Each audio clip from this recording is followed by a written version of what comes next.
আমরা এখন দেখব কুমিল্লা বোর্ড 2022 সালের প্রশ্ন। তো এই প্রশ্নে একটা চিত্র দেওয়া আছে এবং চিত্রে হচ্ছে কার্নো ইঞ্জিনের 4টি ধাপ দেখানো আছে। আমি চিত্রটি একটু এপাশে আঁকায় নিয়েছি কারণ এখানে একটু বুঝতে অসুবিধা হচ্ছে এই জন্য। তাইলে এখানে এই ফিগারটা দেওয়া আছে, প্রশ্নে বলা ছিল যে নিচের চিত্রে কার্নো ইঞ্জিনের কার্যকারী 4টি ধাপ দেখানো হলো। তাহলে 4টি ধাপের কোন ধাপকে কি বলা হয় আমরা একটু এখানে নোট ডাউন করে নেব। এই যে এ বি অংশ, এই এ বি অংশটা হচ্ছে সমষ্ণ প্রসারণ। এ বি অংশটাকে কি বলা হবে আমি একটু এখানে লিখে দেব। এ বি অংশটা হচ্ছে, এই যে এ বি অংশ, এই এ বি অংশটুকু হচ্ছে সমষ্ণ প্রসারণ। সমষ্ণ প্রসারণ।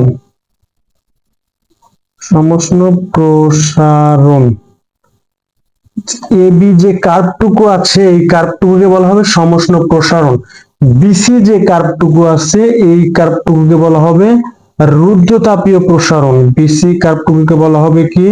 রুদ্ধতাপীয় প্রসারণ। সিবি যে অংশটুকু আছে এই অংশটুকুকে বলা হবে হচ্ছে সমষ্ণ সংকোচন। সিডি অংশটুকুকে বলা হবে হচ্ছে সমষ্ণ সংকোচন। আর ডি এর যে অংশটুকু আছে এই অংশটুকুকে বলা হবে হচ্ছে রুদ্ধতাপীয় সংকোচন।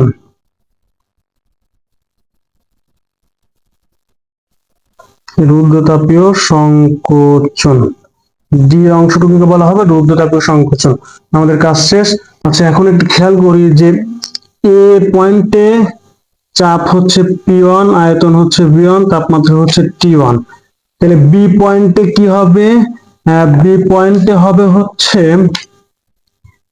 চাপ হচ্ছে P2, আয়তন হচ্ছে V2, তাপমাত্রা T1 ই থাকবে। এর কারণটা হচ্ছে এ বি হচ্ছে সমষ্ণ প্রসারণ। আমরা জানি সমষ্ণ প্রসারণে তাপমাত্রা একই থাকে, তাই এখানে তাপমাত্রাটা সেম থাকবে, T1 এ থাকবে।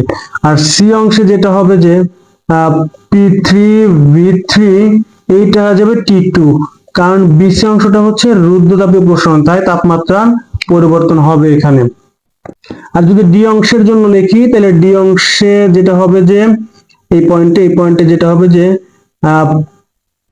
P4 V4 T2 থেকে যাবে, কারণ এই অংশটুকু হচ্ছে সমষ্ণ সংকোচন। যেহেতু অংশটুকু সমষ্ণ সংকোচন তাই এই অংশের যে তাপমাত্রা এই তাপমাত্রা সেম থাকবে আর কি। এই জন্য এখানে P4 V4 T2 জাস্ট আয়তন আর চাপটা পরিবর্তন হবে। তো আমাদের প্রশ্নে বলা ছিল যে সি বিন্দুতে চাপ নির্ণয় করো। সি বিন্দুতে চাপ নির্ণয় করো। তাহলে সি বিন্দুতে চাপ নির্ণয় করতে হলে আমরা যদি বিসি অংশ নিয়ে কাজ করি তাহলে আমাদের জন্য সুবিধা হয়। তাহলে গ নাম্বার দিব। গ নাম্বারে প্রশ্ন বলা ছিল যে সি বিন্দুতে চাপ নির্ণয় করো। তাহলে সি বিন্দুতে যেহেতু চাপ নির্ণয় করতে হবে তাহলে আমরা এটা লিখবো যে সি থেকে সি বিন্দুতে রুদ্ধতাপীয় প্রসারণ ঘটে।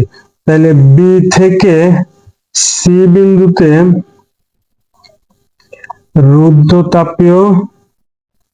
রুদ্ধতাপীয় প্রসারণ ঘটে। আচ্ছা, এখন আমাদের কি কি মান দেওয়া আছে বি আর সি বিন্দুর জন্য আমরা একটু এগুলো লিখবো। যে বি বিন্দুর জন্য আমাদেরকে দেওয়া আছে হচ্ছে বি বিন্দুতে আমাদেরকে চাপটা দেওয়া আছে যেহেতু P2 V2 T1, তাহলে বি বিন্দুতে চাপ হচ্ছে P2 সমান সমান হচ্ছে এই যে বি বিন্দুতে চাপ হচ্ছে, এই যে বি বিন্দুতে চাপ হচ্ছে এটা P2 সমান সমান 4.6 into 10 to the power 5 newton per metre square. এই যে ওয়াই অক্ষ বরাবর চাপ দেওয়া আছে এবং এক্স অক্ষ বরাবর আয়তন দেওয়া আছে। আর এইটা হচ্ছে বি বিন্দুর চাপ 4.6 into 10 to the power 5। আর বি বিন্দুতে আরেকটা জিনিস দেওয়া আছে সেটা হচ্ছে তাপমাত্রা। তাপমাত্রাটা হচ্ছে 1100 কেলভিন। এটাকে T1 দ্বারা ডিনোট করছি 1100 কেলভিন। এখন চলে যাব সি বিন্দুতে। সি বিন্দুর জন্য কি কি দেওয়া আছে? সি বিন্দুর জন্য আমাদের কাছে দেওয়া আছে হচ্ছে তাপমাত্রাটা দেওয়া আছে, কারণ ডি বিন্দু আর সি বিন্দু সিডি কার্ভে যে তাপমাত্রাটা হবে সেই তাপমাত্রাই হবে সি বিন্দুর জন্য ডি বিন্দুর জন্য। তাহলে সি বিন্দুতে আমাদের কিন্তু চাপ দেওয়া নেই, আমাদেরকে চাপটা বের করতে হবে। সি বিন্দুর চাপকে P3 দ্বারা ডিনোট করছে, এর জন্য P3 সমান হট। আর তাপমাত্রা T2 দ্বারা ডিনোট করছি, T2 সমান সমান হচ্ছে 550 কেলভিন। তো রুদ্ধতাপীয় প্রসারণের ক্ষেত্রে তাপমাত্রা আর চাপের মধ্যে যে সম্পর্ক সেই সম্পর্কের আমরা একটা সূত্র জানি। সেই সূত্রটা হচ্ছে T1 P1 এর উপরে 1 মাইনাস গামা বাই গামা সমান সমান হচ্ছে টি টু পি টুর উপরে 1 - গামা বাই গামা। আমরা এই সূত্রটা জানি, আমরা এই সূত্রটা অ্যাপ্লাই করবো যেহেতু বিসি অংশের জন্য। তাহলে একটু ভালো করে খেয়াল করতে হবে, আমাদেরকে বি তে P2T1 আর সি তে P3T2, তাহলে এই কম্বিনেশন আমাদেরকে সূত্রটা লিখে নিতে হবে যে T1 P2 উপরে 1 - গামা বাই গামা সমান সমান হচ্ছে T2 P3 উপরে 1 - গামা বাই গামা। তাইলে আমাদেরকে বের করতে হবে হচ্ছে P3, আমাদেরকে বের করতে হবে হচ্ছে P3। তাহলে আমরা এখান থেকে এটা লিখতেই পারি যে T1/T2 সমান সমান হচ্ছে P3 বাই হচ্ছে P2, 1 - গামা বাই গামা। এখন এইটাকে আমাদের ক্যান্সেল করতে হবে, এইটাকে ক্যান্সেল করতে হলে এইটার বিপরীতটা দ্বারা উভয় পাশে গুণন করে দেবো। এটার বিপরীতটা হচ্ছে গামা/1 - গামা, গামা/1 - গামা। এই সেম জিনিসটা উভয় পাশে লিখলাম কেন, কারণ এই যে এই জিনিসটা কাটাকাটি চলে যাবে, এই জিনিসটা ক্যান্সেল না করতে পারলে আমাদের P3 টা বের করা একটু অসুবিধা হয়ে যাবে, এই জন্য এটাকে আমরা ক্যান্সেল করে দিলাম। আচ্ছা, এখানে আরেকটা জিনিস, এখানে আমাদের গামার মান বলা নাই, প্রশ্নে আমাদের গামার মান বলা নাই, তাই আমরা ধরে নেবো যে ধরি গামা সমান 1.40। যদি বলা না থাকে তাহলে আমরা গামার মান 1.40 ধরে নিব আর কি। তাইলে এখন এখান থেকে লিখতে পারি যে T1 মানে কত, 1100। তাইলে 1100 ভাগ হচ্ছে T2 মানে হচ্ছে 550। তাইলে এদের উপর হচ্ছে গামা মানে হচ্ছে 1.40, 1 - 1.40 সমান সমান হচ্ছে P3/P2। এখন এটাকে যদি আমরা একটু ক্যালকুলেশন করি যে 1 - 1.40 -0.4, 1.40 ভাগ आंसर -3.5। তাইলে 1100 ভাগ হচ্ছে 550 আর ব্র্যাকেট आंसर, এদের পাওয়ার হচ্ছে -3.5 সমান সমান হচ্ছে 0.088। তাহলে এই অংশটুকুর মান হচ্ছে 0.088। অ্যান্সার গুণন P2 সমান সমান হচ্ছে P3। তাহলে অতএব P3 সমান সমান হচ্ছে 0.088 গুণন P2। P2 এর মান আমাদের দেওয়া ছিল যে 4.6 × 10⁵। তাহলে 4.6 × 10⁵। তাহলে অ্যান্সার গুণন 4.6 × 10⁵। তাহলে এখান থেকে পাবো হচ্ছে এন তে যদি নেই তাহলে হচ্ছে 40.6 × 10⁵। 40.6 × 10⁵ নিউটন পার মিটার স্কয়ার। এইটা হচ্ছে আমাদের কি বলে যে সি বিন্দুতে চাপ, সি বিন্দুতে চাপ হচ্ছে 40.6 × 10⁵ নিউটন পার মিটার স্কয়ার। এখন এই জিনিসটা একটু ভালো করে বুঝতে হবে আমাদেরকে, যেহেতু বি বিন্দুর জন্য আমরা P2T1 ধরছি আর সি বিন্দুর জন্য P3T2 ধরছি, তাই এই সূত্রটাকে এইটাতে কনভার্ট করে নিচ্ছি আর কি, যে T1P1 সমান T2P2। তাহলে আমরা এটা লিখতে পারি যেখানে T1P1 সেখানে ধরা হয়েছে T1P2, এই জন্য এই অংশটুকুর পরিবর্তে লিখছি T1P2। আর যেখানে T2P2 থাকে সেখানে ধরা হয়েছে T2P3, এই জন্য T2P3 লিখছি, আর কিছু না। আচ্ছা, এখন আমরা ঘ নাম্বার প্রশ্নের সমাধান করব। ঘ নাম্বার প্রশ্নে বলা আছে যে প্রতিটি ধাপে এনট্রপি হিসাব ইঞ্জিনটির প্রত্যাগামী থেকে যাচাই করা সম্ভব, গাণিতিক বিশ্লেষণ করব, তোমার মতামত দাও। এর মানে হচ্ছে এখানে যে কার্নো ইঞ্জিনটা দিছে, এই কার্নো ইঞ্জিনটি প্রত্যাগামী ইঞ্জিন কিনা সেটা আমাদেরকে দেখাতে হবে। আর প্রত্যাগামী ইঞ্জিন তখনই হবে যখন এই কার্নো ইঞ্জিনের 4টি ধাপের এনট্রপির পরিবর্তনের যোগফলটা 0 হবে। তাইলে আমাদের কাজ হচ্ছে 4টি ধাপে এনট্রপির পরিবর্তন বের করে তাদেরকে যোগ করব, যোগ করে যদি দেখি যে তাদের মান 0, তাহলে আমরা বলে দেবো যে এই কার্নো ইঞ্জিনকে প্রত্যাগামী ইঞ্জিন। আচ্ছা, এ বি অংশে সমষ্ণ প্রশ্ন, তাইলে আমরা লিখবো যে এ বি অংশের জন্য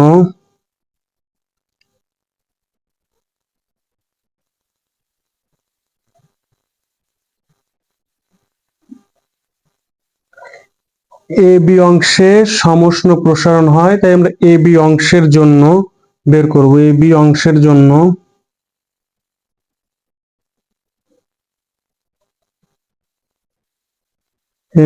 এ বি অংশের জন্য entropy DS1 d q by t, DS1 সমান সমান হচ্ছে Q1 বাই হচ্ছে T1। এটা পজিটিভ, কারণ হচ্ছে সমষ্ণ প্রসারণের ক্ষেত্রে এনট্রপিটা বৃদ্ধি পাবে। এই যে এ বি অংশে আমাদের সমষ্ণ প্রসারণ হয় এবং এ বি অংশের তাপটা হচ্ছে Q1, তাপমাত্রাটা হচ্ছে T1। এই জন্য লিখলাম যে এ বি অংশে সমষ্ণ প্রসারণ ঘটে এ বি অংশের জন্য এনট্রপি DS1 সমান Q1 বাই T1। তাহলে আমাদের Q1 আর T1 এর মান দেওয়া ছিল, এখানে Q1 এর মান ছিল 500 জুল আর T1 এর মান হচ্ছে 1100 কেলভিন। তাহলে এই মানটা এখানে বসায় দেবো, সমান সমান Q1 এর মান হচ্ছে 500 আর হচ্ছে Q1 এর মান হচ্ছে 500, T1 এর মান হচ্ছে 1100। তাহলে এটাকে যদি হিসাব করি তাহলে দেখি কি আসে। 500 ভাগ হচ্ছে 1100, এখান থেকে আসবে হচ্ছে 0.454। পজিটিভ, এই মানটা হচ্ছে পজিটিভ, প্লাস 0.454, অর্থাৎ এই এ বি কার্ভ এই অংশটুকুতে এ বি কার্ভ অংশটি এনট্রপি বৃদ্ধি পায়। এখন বিসি অংশের জন্য দেখব, বিসি অংশ হচ্ছে রুদ্ধতাপীয় প্রসারণ।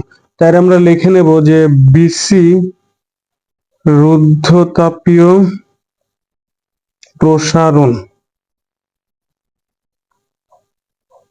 তাহলে বিসি অংশের জন্য এনট্রপি DS2। আচ্ছা, আমরা জানি যে রুদ্ধতাপীয় প্রক্রিয়ায় তাপের কোনো আদান প্রদান হয় না। যেহেতু তাপের কোনো আদান প্রদান হয় না, তাই রুদ্ধতাপীয় প্রক্রিয়ায় এনট্রপির কোনো পরিবর্তন হবে না, অর্থাৎ রুদ্ধতাপীয় প্রক্রিয়ায় এনট্রপি হচ্ছে শূন্য। যেহেতু রুদ্ধতাপীয় প্রক্রিয়ায় তাপের কোনো আদান প্রদান হয় না, সেহেতু রুদ্ধতাপীয় প্রক্রিয়ায় এনট্রপির পরিবর্তনটা হচ্ছে শূন্য। এখন সিডি অংশে চলে যাব। সিডি অংশ হচ্ছে সমষ্ণ সংকোচন। এই সমষ্ণ সংকোচনের ক্ষেত্রে আমরা লিখবো যে সিডি অংশে সমষ্ণ সংকোচন, সমষ্ণ সংকোচন, সিডি অংশে সমষ্ণ সংকোচন। তাহলে সিডি অংশের জন্য এনট্রপি DS3 সমান সমান, এখানে যেহেতু সংকোচন হচ্ছে তাই এটা হ্রাস পাবে, এই জন্য নেগেটিভ চিহ্ন দেবো, মাঝখানে সামনে একটা মাইনাস দিব, মাইনাস Q2 বাই হচ্ছে T2। একটু খেয়াল করতে হবে আমাদেরকে কি কি দেওয়া আছে সিডি অংশের জন্য। সিডি অংশের জন্য আমাদেরকে অনলি তাপমাত্রা দেওয়া আছে T2 সমান 550 কেলভিন, কিন্তু কোনো Q2 দেওয়া নাই, তাহলে আমাদেরকে Q2 টা বের করে নিতে হবে। তাই আমরা এখানে লিখবো যে এখানে আমরা জানি কি একটা সূত্র জানি যে Q1 বাই T1 সমান সমান Q2 বাই T2। আমাদের Q2 এর মান দেওয়া নাই, তাই Q2 টা আমরা বের করব। তাহলে Q1 T2 বাই হচ্ছে T1 সমান সমান হচ্ছে Q2। অতএব Q2 সমান সমান Q1 এর মান হচ্ছে, এই যে Q1 এর মান 500 জুল আর T1 এর মান হচ্ছে 1100 কেলভিন। তার মানে হচ্ছে 500 ইন্টু T2 এর মান হচ্ছে 550, T2 এর মান হচ্ছে 550 আর T1 এর মান হচ্ছে 500 জুল, T1 এর মান হচ্ছে 500, সরি সরি T1 এর মান হচ্ছে 1100 কেলভিন, T1 এর মান হচ্ছে 1100 কেলভিন। এটাকে যদি হিসাব করি তাহলে এখান থেকে Q2 পাবো হচ্ছে 500 গুণন 550 ভাগ হচ্ছে 1100 সমান সমান হচ্ছে 250 জুল। তাহলে Q2 পেলাম হচ্ছে 250 জুল। তাহলে DS3 সমান সমান মাইনাস Q2 মানে হচ্ছে 250 আর T2 মানে হচ্ছে 550। তাহলে আমরা লিখতে পারি যে 250 ভাগ হচ্ছে 550, যে মাইনাস 0.454। এখন সিডি কার্ভটুকু শেষ, এখন ডিএ কার্ভ মানে ডিএ অংশের জন্য। তাহলে ডিএ অংশটাকে ডিনোট করা হয়েছে রুদ্ধতাপীয় সংকোচন। ডিএ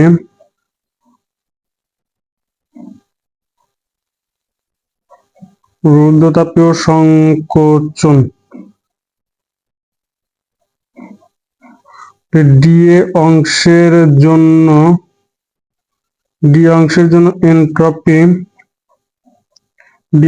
এনট্রপি DS4 সমান সমান হচ্ছে 0। কারণ হচ্ছে যে ডিএ যে কার্ভটুকু এইটা হচ্ছে রুদ্ধতাপীয় সংকোচন, আর আমরা জানি যে রুদ্ধতাপীয় সংকোচনে তাপের কোনো আদান প্রদান হয় না। যেহেতু তাপের কোনো আদান প্রদান হয় না, তাই এনট্রপিটা এখানে শূন্য থাকে। তাইলে এখন আমরা ক্রিয়ার এনট্রপিটা দেখব যে ডিএস সমান সমান ডিএস1 প্লাস ডিএস2 প্লাস ডিএস3 প্লাস ডিএস4। তো ডিএস1 মানে হচ্ছে প্লাস 0.454, ডিএস2 মানে হচ্ছে 0, আর ডিএস3 মানে -0.454, আর ডিএস4 মানেও 0। তাইলে এইটা আর এটা সেম জিনিস, পজিটিভ নেগেটিভ কাটাকাটি চলে যাবে, তার মানে হচ্ছে 0। তাহলে টোটাল অ্যান্সারটা, টোটাল এন্ট্রপির পরিবর্তনটা হচ্ছে 0। মানে টোটাল এন্ট্রপির পরিবর্তনটা হচ্ছে কত? 0। টোটাল এন্ট্রপির পরিবর্তনটা হচ্ছে 0। তাহলে যেহেতু টোটাল এন্ট্রপির পরিবর্তনটা 0, সেহেতু এটি একটি প্রত্যাগামী ইঞ্জিন। তাহলে আমরা লাস্টে একটা লাইন লিখে দেব যে অর্থাৎ চক্রে মোট এন্ট্রপির পরিবর্তন ধ্রুবক, তাই ইঞ্জিনটি একটি প্রত্যাগামী ইঞ্জিন।